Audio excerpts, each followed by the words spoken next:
Hi, எங்கள் ஊர் மண்வாசனை அன்பு உறவுகளுக்கு வணக்கம். இன்றைக்கி ஒரு ஸ்பெஷல் வீடியோங்க. என்ன ஸ்பெஷல்னு பார்த்தீங்கன்னா, இது நம்மளோட 100வது வீடியோ. இன்றைக்கி என்ன செய்ய போகிறோம் அப்படின்னு பார்த்தீங்கன்னா, ரொம்பவே ஆரோக்கியமான ஒரு ஸ்நாக் தாங்க பார்க்க போகிறோம். அது என்ன அப்படின்னு பார்த்தீங்கன்னா, எல்லாருக்கும் ரொம்பவே பிடிச்ச கடலை மிட்டாய் தான் எப்படி வீட்டிலேயே பண்ணலான்னு பார்க்க போகிறோம். வாங்க வீடியோக்குள்ளே போகலாம். ஒரு பேனில் நம்ம வேர்க்கடலை எடுத்துக்கலாம். வேர்க்கடலை நான் 1 கப் எடுத்திருக்கேன். இதை நல்லா வறுத்துக்கணும். நம்ம எவ்வளோ நல்லா வறுக்கிறோமோ அந்த கிறிஸ்பியாக அப்போ தான் நம்மளுக்கு அந்த மிட்டாய் கிடைக்கும்.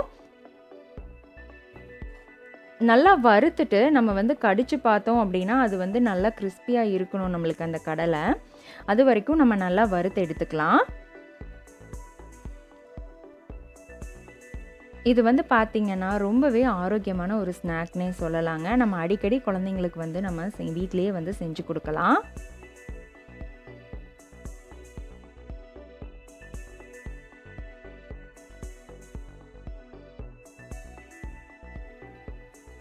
இப்போ பார்த்தீங்கன்னா இந்த அளவுக்கு நல்லா வறுத்தாச்சு.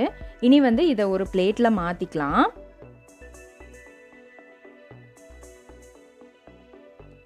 இப்போது இது நல்லா ஆறுனதுக்கு அப்புறமா நம்ம அந்த தோலெல்லாம் எடுத்துடலாம்.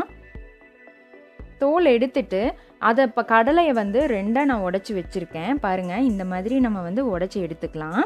இனி அடுத்தது அதே பேனில் நம்ம எந்த அளவு கடலை எடுத்திருக்கோமோ அதே அளவு நம்ம வெல்லம் எடுத்துக்கலாம். நான் அதே கப்பில் வெல்லம் எடுத்திருக்கேன். வெல்லம் கரையிறதுக்காக கொஞ்சமாக நம்ம தண்ணி சேர்த்துனா போதும்.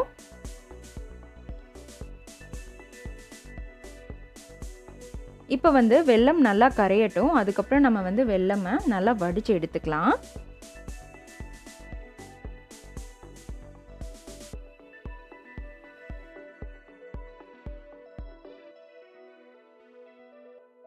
இப்போ பார்த்தீங்கன்னா வெல்லம் நல்லா கரைஞ்சிருச்சு.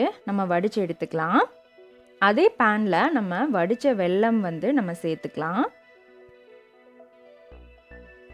இது நல்லா கொதிச்சு அதுக்கப்புறமா நம்மளுக்கு உடைக்கிற பதம் நமக்கு தேவை. இந்த கடலை மிட்டாய் செய்யறதுக்கு முக்கியமான விஷயம் என்னன்னு பார்த்தீங்கன்னா, அந்த பாகு பதம் தான் முக்கியமான விஷயம். இப்போ இதில் நான் நெய் சேர்த்துக்கிறேன்.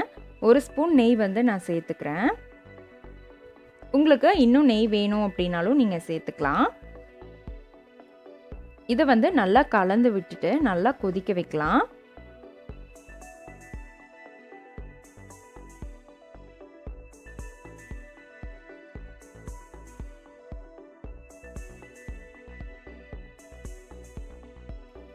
இப்போது நல்லா கொதிச்சிருச்சு. நமக்கு பதம் வந்துருச்சா அப்படின்னு சொல்லி பார்க்குறக்கு என்ன பண்ணணும்னா, ஒரு பிளேட்டில் நம்ம தண்ணி ஊற்றிட்டு நம்ம எடுத்து அதை விட்டு பார்க்கலாம். பிளேட்டில் தண்ணி எடுத்துகிட்டு நம்ம விட்டு பார்த்தோம் அப்படின்னா நமக்கு பதம் வந்துருச்சா என்னங்கிறது தெரியும். இப்போ எடுக்கிறதுக்கு வருது. ஆனால் இது பதம் கிடையாது. இன்னும் கொஞ்ச நேரம் கொதிக்கட்டும்.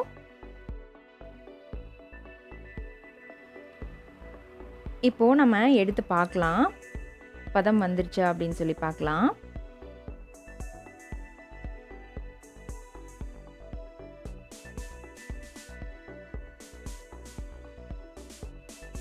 இப்போது எடுக்கிறதுக்கு வருது.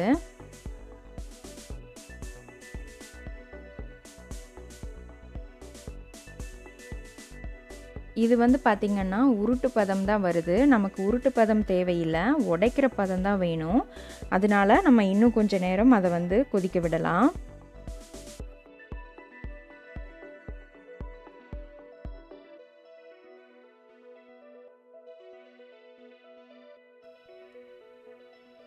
இப்போ நம்ம பார்க்கலாம்.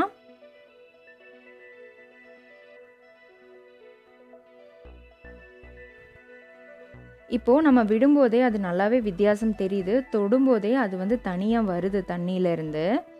பாருங்கள், உடைக்கிறதுக்கு நல்லாவே வருது. நமக்கு பாகு ரெடி ஆயிடுச்சு.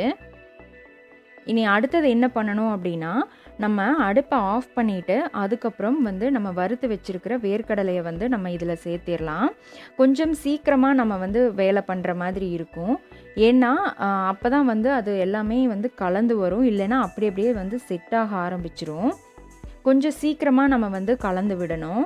நம்ம இதுக்கு முன்னாடியே எல்லாமே ரெடி பண்ணி வச்சுக்கணும். நம்ம இந்த பாகு, நம்ம இந்த கடலை மிட்டாயை வந்து நம்ம வேறு ஏதோ ஒன்றில் எடுத்து மாற்றுறோம் இல்லையா, அது எல்லாமே வந்து நம்ம நெய் தடவி எல்லாம் ரெடியாக எடுத்து வச்சுட்டு தான் நம்ம இந்த வேலையை ஆரம்பிக்கணும். இப்போ வந்து பார்த்திங்கன்னா நல்லாவே வந்து கலந்து வருது. நம்ம கொஞ்சம் சீக்கிரமாக பண்ணோன்னா மட்டும்தான் வந்து அது எல்லாத்தோடும் கலக்கும். இப்போ வந்து நெய் தடவின தட்டில் வந்து நம்ம போட்டுடலாம்.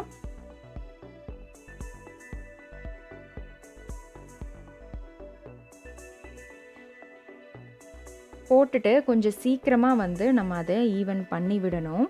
இல்லைன்னா அது அப்படியே செட் ஆகிடும்.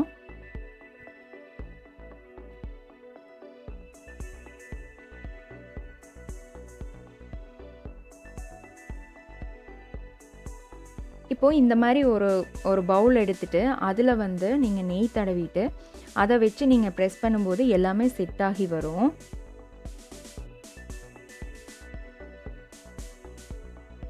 அதுக்கப்புறம் நம்ம வந்து பீஸ் போட வேண்டியது தான். ரொம்ப ஆறினதுக்கப்புறம் பீஸ் போடக்கூடாது. கொஞ்சம் இப்போவே வந்து நீங்கள் பார்த்தீங்கன்னா பீஸ் போட்டு எடுத்துக்கலாம். அவ்வளோதான், நம்மளுக்கு கடலை மிட்டாய் ரெடி ஆயிடுச்சு.